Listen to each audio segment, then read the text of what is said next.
అమ్మమ్మ ఏం వండుతున్నావు? ఇదిగో టమాటా ముక్కలను ఉల్లిపాయ ముక్కలు పచ్చిమిరకాయ ముక్కలు కొన్ని కోస్తున్నాం.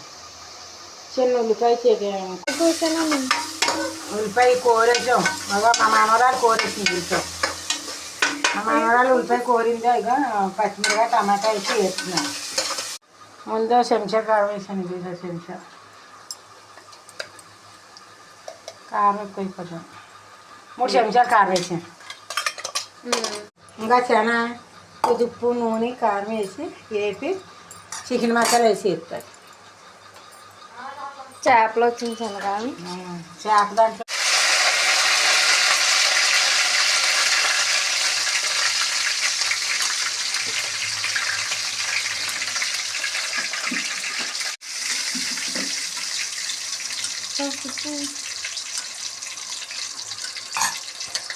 పసుపు వాడండి. నేను చిరిగి పులుసు అమ్మమ్మ ఇందులోనే అల్లం వెల్లిపాయ పేస్ట్ వెల్లిపాయని జీలకర్రని మిర్చి కొడితే బాగోదు. కొద్దిగా కలం మీద రానమాట మీ అమ్మ.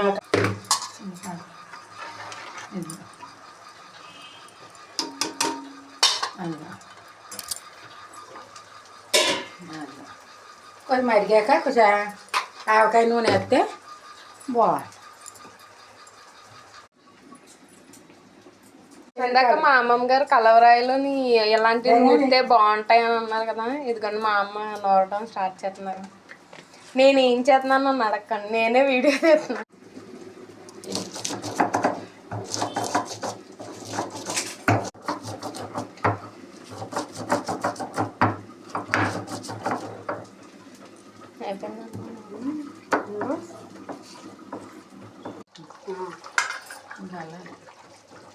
గట్టిగా చెప్పు.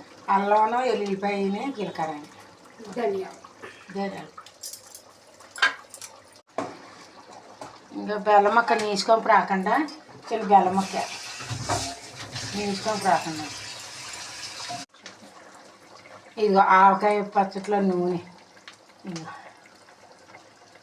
ఇంకా ఆవకాయ పచ్చట్లో నూనె అమ్మమ్మ ఈ పులుసులోని కొంతమంది వంకాయ బెండకాయ పెట్టుకుంటారమ్మా. చేపలోని వంకాయ వేసుకుని పులుసు పెట్టుకుంటారు, బెండకాయ వేసి పులుసు పెట్టుకుంటారు. చాలా బాగుందమ్మా. ఏంటి అమ్మమ్మ వండి నిన్ను టేస్ట్ చూడమంటున్నారా? నేను కేలేదు అసలు. ఇది అయిపోయింది.